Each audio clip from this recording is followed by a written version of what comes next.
20 లక్షల ఉద్యోగాల కల్పనలో భాగంగా ఇప్పటికే 5 లక్షల పైగా ఉద్యోగాలు కల్పేదానికి అవకాశాన్ని మన ప్రభుత్వం కలిగించిందని నేను తెలియజేస్తా ఉన్నాను. సూపర్ 6 హామీల్లో వరుసగా మనం అమలు చేసుకుంటా వస్తున్నాం. 200 పెన్షన్ 2000 చేసి మనం పెంచిన 2000 3000 చేయడానికి గత ప్రభుత్వం గత ముఖ్యమంత్రి ఆపసోపాలు పడతా ఉంటే మనం ఎన్నికల ముందు నుంచే 4000 చేసినటువంటి మొదటి హామీని నిలబెట్టినటువంటి ఘనత మన ప్రీతమ ముఖ్యమంత్రి శ్రీ నారా చంద్రబాబు నాయుడు గారికి ఎన్డీఏ ప్రభుత్వానికి చెందని నేను తెలియజేస్తా ఉన్నా. అంతేకాకుండా డిఎస్సి మీద సంతకం చేశాం. డిఎస్సి తో పాటు వర్గీకరణ చేసి చేయాలనే సంకల్పంతో ఇవి రెండు కూడా పూర్తి చేసి ఈ నెలలోనే డిఎస్సి నోటిఫికేషన్ మన ప్రభుత్వం ముందుకెళ్తుందని కూడా తెలియజేస్తా ఉన్నాం. ఇంతేకాకుండా ఈ రోజు దీపం 2 పథకం తీసుకొచ్చి ఈ దీపం 2 పథకం ద్వారా ఆడపడుచులకి అండగా ఉన్నటువంటిది కూడా మన ఎన్డీఏ ప్రభుత్వం నేను తెలియజేస్తా ఉన్నాను. ఇంతేకాకుండా ఈ రోజు తల్లికి వందన మీద మాట్లాడుతున్నారు వాళ్ళు. విద్యా సంవత్సరం ముగిసి 2వ విద్యా సంవత్సరం మొదలయ్యే లోపల ఎంత మంది పిల్లలుంటే అంత మందికి చెప్పిన విధంగా 15,000 రూపాయలు తల్లికి వందనం తల్లుల ఖాతాకు జమ చేస్తున్నాం కూడా తెలియజేస్తున్నాం. వాళ్ళు ఏం చేశారు? ఇద్దరికి 30,000 ఇస్తామని ఒకరికి 13,000 ఇచ్చారు.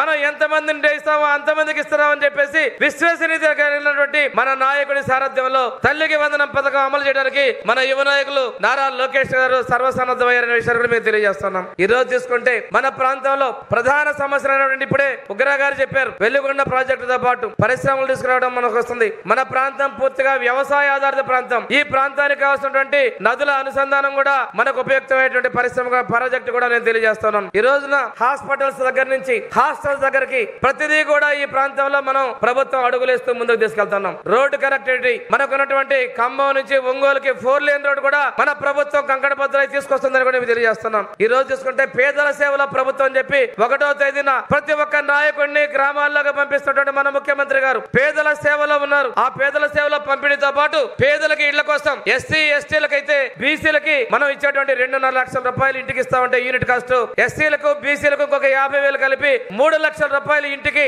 అదే విధంగా ఎస్టీలకి 3,25,000 రూపాయలకి మన ప్రభుత్వంలో ఇంటి నిర్మాణానికి నిధులు ఇస్తున్నామని కూడా తెలియజేస్తున్నాం.